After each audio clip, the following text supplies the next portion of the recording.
The Mandelbrot Set with RStudio by me, John Briggs. And me, Kyle Jones.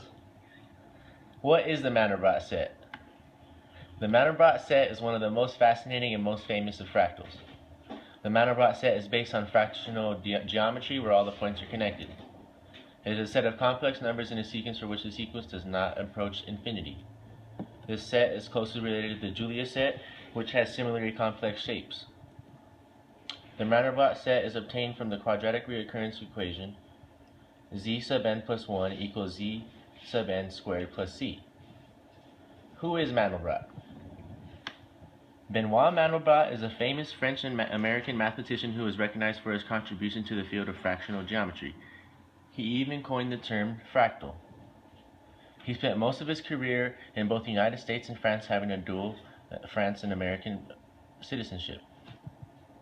Mandelbrot studied mathematics and graduated from universities in France and the United States. He even received his master's degree in aeronautics from the California Institute of Technology. In 1958, he began a 35-year career at IBM, where he became an IBM Fellow. Also, this is what gave him the access to the IBM computers, which was when Mandelbrot was one of the first to use the computer graphics to create and display fractal geometric images, leading to his discovery to the Mandelbrot set in 1979. How does the Mandelbrot set work, you may ask?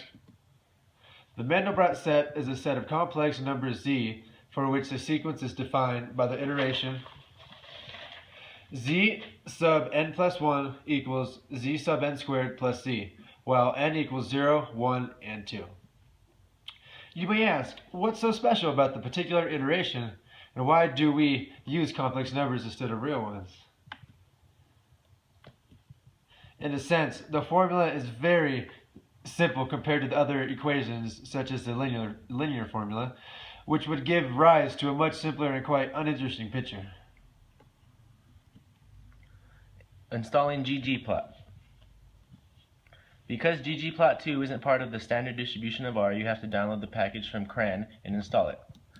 CRAN, or the Comprehensive R Archive Network, is a network of servers around the world that contain the source code, documentation, and add-on packages for R.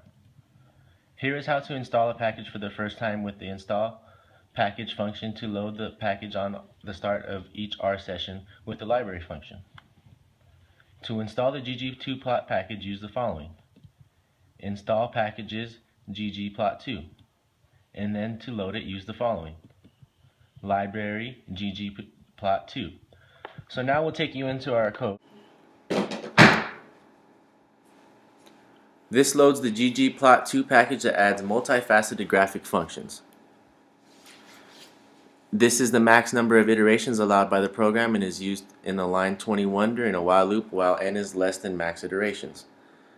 This sets the colors to default. This specifies the variable step to be an array arranged from -2 to 0.8 with an interval between each number of 0.005. This specifies the number of points to be plotted on the graph.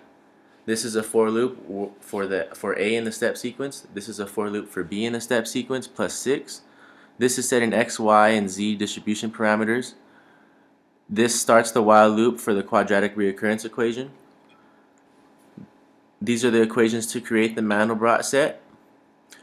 This is setting the color of points that fall less than the distribution of 4. This sets the color as black. This is setting the color of the rest of the points. This creates the variable points and adds +1 to keep the while loop reoccurring until the equation becomes infinite. The rest of this code is using the user-friendly ggplot2 function and a few others that come with the package to plot this Mandelbrot set in R. This code right here represents plotting points, boundaries, and colors. The one below it is choosing backgrounds and colors. And after that, this is choosing grid size and colors. This is choosing access interval marks. And this code represents choosing font theme. This one is adding no title to the x-axis, and this code is adding a legend to the y-axis. So this code means that this is saving the engine or the image, excuse me, in the work folder. When done, R will show the image that has been saved. This is very useful so you know when the file is done, as to not to corrupt the data by opening it before it is fully written over. Okay, so now if we were, now I'll show you guys what we'll get if we ran the code, but we can't run the code on this computer because it's a Mac and we wrote this code on a PC. Yeah. But we decided to call this the broken heart because the fractal looks like a broken heart. And so now we'll show you our code for what we call as the Snowman Mandelbrot set. So the only thing that's changed is the quadratic reoccurring equation to create a new fractal. Also, So the color change of the points less than 4 distribution is a dark gray color. and so we'll show you the picture for our Snowman fractal. Well, bap. Woo! And okay, to conclude, the Mandelbrot set was a very fun and exciting way to visualize mathematics and fractional geometry.